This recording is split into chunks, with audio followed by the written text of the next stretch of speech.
You know, this bodes very well that we got this many players considered first team candidates already at the end of the season. Bodes very well for the future, doesn't it?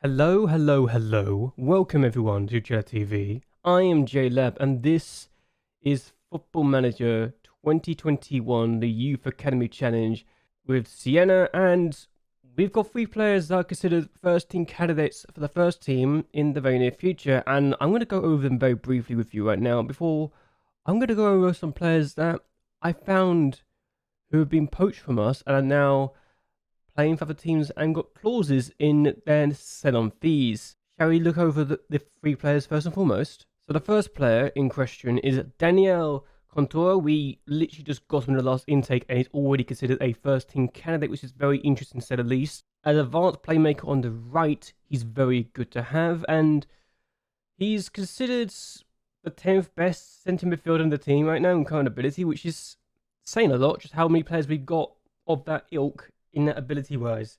He's not getting any better, and if I'm going to be honest, between himself and Bonzoni, who's actually, I'm playing more as a box-to-box midfielder on the left versus box-to-box midfielder, right-footed advanced playmaker, that could be a very interesting combination to say the least, and the centre midfield could be sorted out even if we don't use Federico Porcino.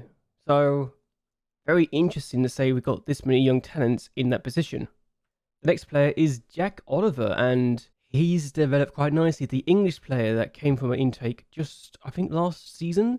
The fact he's already considered a decent player for this division is good, and the fact he's considered now a first team candidate is also very promising. Between himself and Fofana and Roberto Bondi and Francisco Ciatti, we've got at least 4 players that could be much better than Alioni, Campanotti, and maybe even Scarpato. So good signs for us. We'd probably not play him as a target man or pressing forward. I'm waiting for those to be improved, so potentially be able to be good enough to be a deep line forward on support or an advanced forward on attack. I want to take my time with him and not just call him up straight away, because while he's very good with his jumping and everything else, it would give us some strength there. And his corners are 11. I can't believe I'm saying that. But despite that, I don't want to rush him. He's only 16. He's got a lot of potential and he's still inconsistent. The last player is Fabrizio Ciotti. He's actually played 10 times in the league already. I called him up before. He was someone who was pretty decent. He's now considered good enough again. And he can play as an attacking midfielder on support. And he can also play as an advanced forward on attack and deep line forward on support. So he's pretty much the cover in both ranges. His weakness is his finishing, only 5, and his bravery just 3. So he needs to be improving on that, and he's unambitious. So if we was to bring him in, he'll need to improve on some things. But until then, I'm probably not going to rush bringing this guy into the first team anytime soon. So now let's talk about the players that I found that have been poached to other teams and we've got clauses for in the future if they are sold to another club. So this guy, Francesco Origi, and yeah, defensive midfielder, could play as a centre-back and can also play as a ball-winning midfielder who could also be a box-to-box midfielder if I ever wanted him to be. This guy would be very good, and he was actually poached by Empoli when they were in the Serie A division, so they came through their intake. They are currently in 7th place right now with 2 games to go, so they have an outside chance again in the top 2, but they're not going to because Brescia got 3 games. They've got a game in hand, but for the most part, they're looking very good and could be a team that I hope uses him. They haven't played him yet, but he's got potential to be very good. And if he gets game time and then ends up playing, and we get money for any sell he goes through, then it's great news for us, really, isn't it? Ayubi Aguero, absolutely woeful. Never going to make the first team. I just wanted to laugh at the Vorno because they literally poached him from us and I've got to have to pay us money if for some reason the team wants to buy him. I doubt anyone will, but it's funny just looking at it either way. Easily the worst player of the bunch that's got poached from me. Now, Riccardo Bigazzi. I like this guy a lot.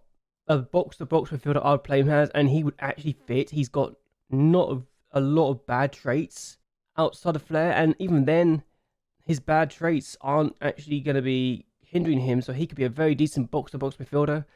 Would he be the best? No, he'll probably be only 11th best in the team right now, and he'll probably also struggle to get into first team considering how much depth we have in the midfield. So, in a way, it's probably a good thing he isn't in our team. But he is also wanted by Como, but at the end of his contract, which expires this season, so whether or not he'll leave this season or not, I don't know, but I'm hoping that if he does leave for whatever reason, that he gets a new contract and that they can make some money from him so we can get some money from him as well. Alden Cardera, not really a good player. He wouldn't make it in my dreams of good talents for strikers. He's actually 14th best as it is anyway, if he was ever be in a team, and probably wouldn't have been given a chance in the first team anytime soon. So yeah, blessing this guys, we didn't get this guy honestly, even if he would be a deep line forward on support. Another woeful talent, fun. This time Picciose got him. Gabriel D'Angelo, nothing to really say about this guy. He would never have made it in my team. He probably would have been let go at this point. So yeah, can see him be let go next year. This guy though, yeah, I kind of wish we had him now. Vincenzo Di Maria. Just the name's also amazing, but he would actually be my first choice right winger right now, and that's a concern. I literally have missed out on him. He actually had a debut as well, so he's actually played, as has Bigazzi. So yeah, two players that played in their respective clubs since they joined up with them. And yes, I literally would be making this guy my first choice at the moment in this position. So very disappointing we couldn't keep hold of him. Karasi Diallo would never make the first team. Not concerned about him at all. Pontieri kind of made a mistake poaching this guy from us. So yeah, tough luck on that one. Vincenzo Patrozzini. Now, I never made a point about saying half the players that get poached because I don't think they're ever going to be good enough apart from the couple we just seen. But this guy, a goalkeeper, despite everything, I'm probably not going to miss him even if he's got decent potential because of the fact he is, well, one, 5th choice goalkeeper, and 2, there's 4 goalkeepers who've got better potential than he has. And at the end of the day, ironically enough, he is probably not someone that I'll be missing, which says a lot. But enough about the players that I was talking about. Let's talk about the matches we've had since we last met. It's been a long video. I apologize for that, but I just want to talk about these guys. So the first game we had was against Vispassaro, and we won this game 5-2. Militano finds Zauli inside the first minute of the game, and it was looking very, very promising. But then we made it 2-0 inside the 5th minute of the game after Scopato plays it across to Antonotti, who scores. I'm thinking, oh, it's 2-0 already? This is good. We only make it 3-0 inside 6 minutes, and I was very shocked that Scopato was able to get to that, and we were 3-0 up. Then Vispassaro decided, actually, we need to get back into this game. We need to get a goal. They scored in the 7th minute, so 7 minutes gone, there's already been 4 goals. It is quite ridiculous. And they actually get a goal just before half-time too, to make it 3-2. And I literally started to think, 1, that's an incredible goal. And 2, are we about to drop this very, very badly? But no, we actually get ourselves this goal again. Militano gets that goal. I think it's Militano gets the goal. I can't remember if it's an own goal or not, but then we make it 5-2 after Alioni scores. So 5 different goal scorers in this game. And yes, it was Militano who gets the goal. We also gave a debut to a goalkeeper. Basilico was playing because I made a mistake of having Macalini available for the under-20s and forgot to take him off. This game was on a Saturday, and that's the same day that the under-20s or under-18s play. I made a bit of a howler, so this guy got a debut out of it, and he did okay, all things considered, a 6.9 rating. Only had to really make one save, but he conceded 2 goals, but the second goal was just nothing he could have done about it. And compared to the 2 goalkeepers right now, actually I'm going to compare the 2 goalkeepers briefly. I've got to say, if I have to be honest, while Tortilli is probably the best right now, Macalini is not far off. I've got 2 goalkeepers who could be very much one for the future. That is exciting, isn't it? Next game was against Sembradeste, and we drew 0-0. I don't often get 0-0 draws anymore, as a result of the tactic we're using and the fact we just been very attacking as of late. But Yeah, a 0-0 draw doesn't happen very often, and I guess I should be happy we've got a clean sheet, but I wanted to win this game. We actually secured ourselves a playoff place as a result of this game, think about it as well, so it wasn't the end of the world. But it was a bit disappointing we couldn't get a win, and that's what I'm going to say. Even if we had... Our back line was very good in this day, and Alioni and Zali were both good as well. It's just the strikers didn't do their job, neither did Antonazzi. So then we took on to Ramo, and we lost this game 3-0. Severese scored a hat-trick, and to be honest with you, he kind of bossed the game. I thought we had a chance to get back into this game until this second goal came in, and Severese inside 73 minutes, I was thinking, oh, okay, we might not get anything out of this. Can we at least get a goal, consolating goal? Nope. He scores his hat-trick in the 76th minute of the game. It was game over. Scopata does get a goal back, mind you. And Talia gets the assist for this, but that's a good ball over the top, and that's a very good finish to chip the goalkeeper. But yes, we didn't do very well, and we deserve to lose against a team that's currently in third place. Their formation, by the way, is just ridiculous, and I actually love it, just because of how ridiculous it is. How often do you get to take on a formation like that? Unbelievable, it really is. They were just easily the better team, and we probably will feel grateful we don't take on this caliber side that often anymore, really. Our next game was probably the most disappointing game. We actually had a penalty that Fantozzi took and missed, but we still get a goal out of it after Contadini scores on the rebound, and we make it 2-0 inside the 35th minute of the game. And yeah, we blew a 2-goal lead. It was an own goal. It hits Matante, but we were only 7 minutes in the game. I was thinking, oh, wait, okay, we should be good, right? No, Landy scores to make it 2-1 in 87th minute of the game, and in the 88th, 89th minute of the game, we can see it again. Landy finds Teville, and we blew a 2-goal lead inside 2 minutes. I could not have been any more disappointed. We completely fluffed our lines, and I was hoping for a good run of form to go into the end of the season. Instead, we've got 2 points out of possible 9 in the last 3 matches, so yeah, not great in the slightest. We need to do better than this. Let's see where we are on the table now. So, despite everything, we're still in 9th place, and you're going to notice there's an extra playoff spot because Perugia actually won the the Liga Pro Cup, which is honestly a very good sign. The fact they've got 111 goals and are not good enough as champions. Rimini have actually won the league. Good on them. They got promoted at the same time as us. So 8 seasons have taken them to get a league title and to get promoted. Good for them. We are looking to get our best ever finish. If we win, and with Varna and Sincere both lose, we could be up to 7th place as our maximum. I'm not looking at Modena because they've beaten us twice, and results between teams do count in this league. Ravenna have San Bernardeste.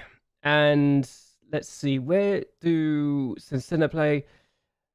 Pistiese, so they shouldn't be losing those games. I'm expecting to have another 9th place finish. We can finish as low as 10th, mind you, if Caresse don't drop points against Fano. Versus in 10th and 19th place is a bit of a shock though, and I kind of expected them to come back and not lose their relegation playoff. If they get relegated, it will be the biggest shock of the season, and that's saying something. But we got to play this game against Leicester Libertes, a team we've had issues with in the past. They're also hoping to get into the playoffs because of the extra spot opening up. And we're also going to give a debut to Roberto Bondi. I like him, and he was actually the 4th player that was recommended to be brought in the first team candidate. But he's actually the only player that actually was said, yeah, this guy's actually good enough. As an actually the only option to tick, saying, yeah, bring him in. So I'm going to play him as inverted winger because he can, and he can also play as a winger. So this formation suits him to the T. And even then, he's also a striker too. So if we needed to play as a striker, we could play as a striker. He's perfect. He's consistent as well. And this is the formation we're going for. Pretty bog standard formation, even if we have got Serpia out injured for 7 days to 2 weeks. So he could be missing out on the playoffs for we know. But again, we just got to do ourselves justice and not drop points like idiots. Can we win this game, our last game of the season, to ensure we get a better place in the league? Let's find out. We got a throw. Cominetti takes it, and the keeper's punched it away to Fantozzi, and that could have been a very bad moment for the keeper. Vettorel plays the ball forward. We don't get the ball back, and they got a chance. Keppa's got 18 goals. They're also looking for the playoffs game, so they need to win this game as well. And as things stand, they're missing out on the playoffs at the moment. But we got the throw, we got the ball now. Antonacci, wonderful ball to Brondi. If he actually got to him, we didn't. It's DiBiase, though, who we know can be very good with the ball. Plays it to Fantozzi. What can we do with this? I hope we can do something with this. Antonacci finds Gabato. 1-0. 16th of the season. We need to win to get ourselves a better position in the league. And we want to deny one of our fierce rivals a chance to get promoted as well. So, good time for this. It's his 16th of the season. He's been pretty good all year round. And Modena also have taken... Or Modena, sorry, have also taken the lead. So, makes sense that we won't be catching them this season. Okay, so we made some substitutions. They got a goal kick. I'm concerned that we might have made a mistake with the substitutions because it's literally come immediately afterwards. Bedini's on, and Evans plays it in the middle. He's actually headed the way. Okay, I was very concerned we're going to concede there after they hit the woodwork. Thank goodness we have not conceded. Okay, they got a free kick now, and Arigoni finds Capo. He's got too much space. We did not mark him. We just gave him too much space, and he took advantage of it. That's a great finish, mind you, but that is not what we needed in the slightest. Doesn't matter what we're going to finish, because we're finishing 9th place regardless, but that is a really good goal. My word, that is incredible. And it doesn't make a difference, because we're still going to finish in 9th place regardless, as things stand. We've got a free kick, and actually, Siena now losing, so if Militano can score this, we could be going up position. He's got his 8th for the season. For whatever reason, this guy has just been incredible as of late, and to get 8 goals when I only really started using the second half of the season is still remarkable.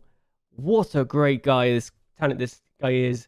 Set piece king, that is what he is, and we're going up to 8th place as things stand.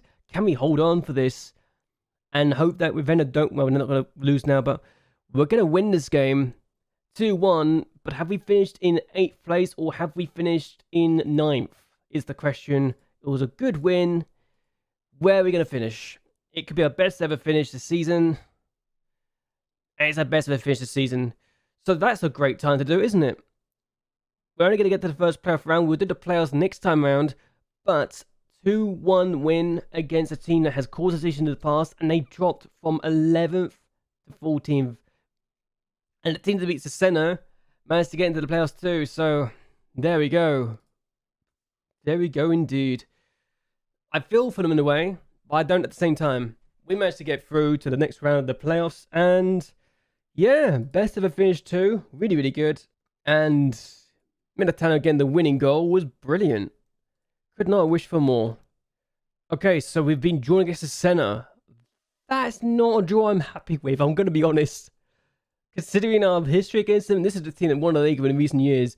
We've lost against them in the last 3 encounters. We've only taken 2 wins against them too. I am not happy about this result. Oh no. Okay. We might be going out the first round of the hurdle, but either way, if we win, we'll play against Monopoly in the next round. And they are in the C version of this competition. So yeah, could be interesting to say the least, even if their debt's of 1 million. Oh my god, that's a lot of debt. How is it they got their finances okay, but our finances at 420,000 are insecure? I don't understand. I don't understand. Either way, I'm going to end this here. I hope I'll see you guys next time. If we go out to the first round, we'll see each other further on. But it's just going to be one of those things. We need to test this out. And if we get to the first round, you get further on, we might do more than one playoff video. I don't know. But we need to keep going. I'll see you guys in a bit in the next video, and hope you guys have enjoyed yourselves. Hope you guys like and share this video, and that you also subscribe to my channel. It really does help me a lot. So anyway, until next time, goodbye, and well, good night.